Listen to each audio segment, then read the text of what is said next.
चीन एक ऐसी टेक्नोलॉजी पर काम कर रहा है जिसमें दुनिया को बदलने की पूरी ताकत है। हम बात कर रहे हैं 600 किलोमीटर प्रति घंटे की रफ्तार से दौड़ने वाली मैगलीव ट्रेन की।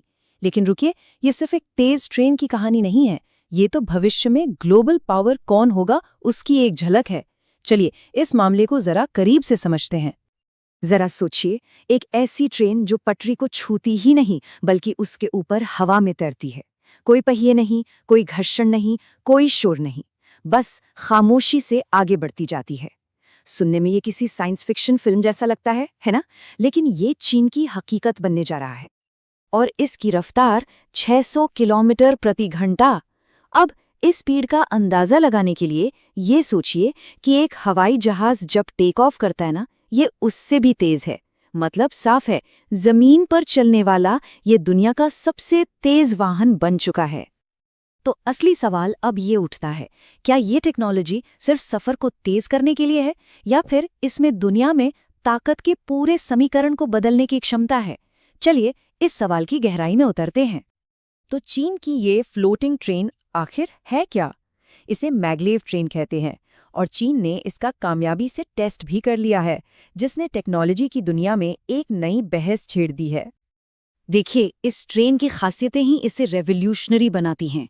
इसमें पहिए नहीं हैं, जिसका मतलब है जीरो फ्रिक्शन। और इसका सीधा असर ये होता है कि ये अविश्वसनीय रूप से एनर्जी एफिशिएंट है, लगभग बिना आवाज किए चलती है। और इसका रखरखाव यानी मेंटेनेंस का खर्चा भी पारंपरिक ट्रेनों के मुकाबले बहुत ही कम है। अच्छा, ये सब सुनने में किसी जादू जैसा लगता है ना, पर इसके पीछे एक बहुत ही दिलचस्प साइंस है। आइए अब ये समझते हैं कि आखिर ये टेक्नोलॉजी काम कैसे करती है। इस जादू के पीछे का विज्ञान है मैग्नेटिक लेविटेशन, या जिसे हम मैगलेव कहते हैं। इसका सिद्धांत बहुत सिंपल है। पावरफुल मैग्नेट्स का इस्तेमाल करके ट्रेन को पटरी से कुछ इंच ऊपर हवा में उठा दिया जाता है, जिससे वो तैरने लगती है और फिर उसे आगे की तरफ धकेला जाता है। चलिए इसको और भी आसान बनाते हैं।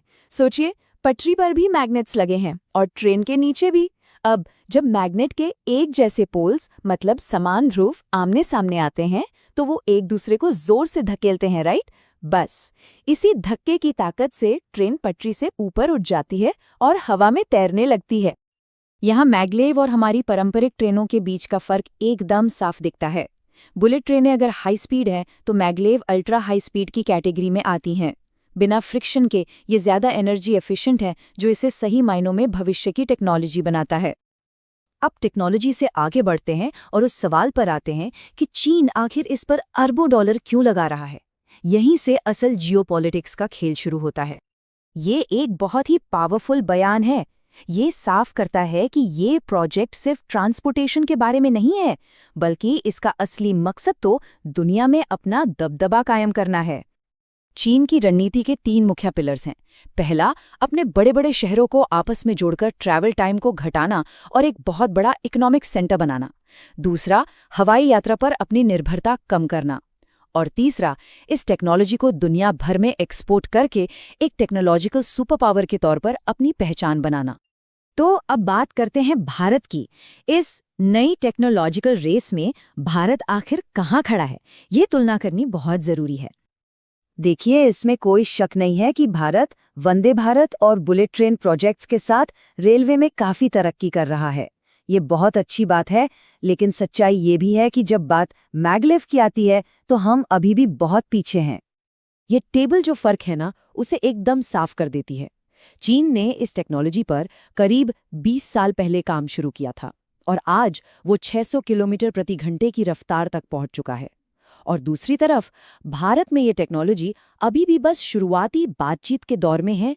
मतलब ये जो गैप है, ये बहुत बड़ा है। और यही तो सबसे बड़ी चिंता की बात है। इसका असर शायद आज महसूस न हो, लेकिन सोचिए 10 साल बाद जब चीन इस टेक्नोलॉजी में माहिर हो जाएगा और इसे पूरी दुनिया में एक्सपोर्ट करेगा, तब असली खतरा सामने आएगा। तो इस पूरी तस्वीर का असली मतलब क्या निकलता है? ये सिर्फ एक ट्रेन के बारे में नहीं है, बल्कि भविष्य के लिए एक बहुत बड़ी चेतावनी है। चलिए इसका फाइनल एनालिसिस करते हैं।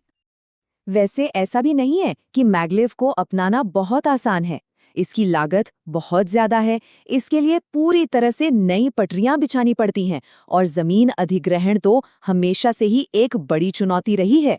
इसीलिए इसमें वही देश निवेश करते हैं जिनकी सोच बहुत दूर की होती है।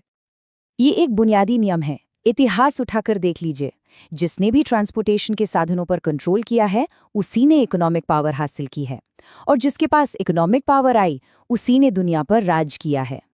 तो आखिर में बात यही है कि चीन की ये मैग्लेव ट्रेन सिर्फ लोहे और मैग्नेट्स का एक ढांचा नहीं है, ये आने वाले समय की ताकत का एक प्रतीक है। ये एक चेतावनी है कि जो देश टेक्नोलॉजी की इस दौड़ में पीछे रह गया वो दुनिया के मंच पर भी पीछे रह सकता है। और यही वो सवाल है जो सबसे अहम है। सवाल ये नहीं है कि क्या मैग्लेव भविष्य है, वो तो है। असली सवाल तो ये है कि क्या भारत इस भविष्य का हिस्सा बनेगा या फिर बस इसे दूर से ही देखता रह जाएगा।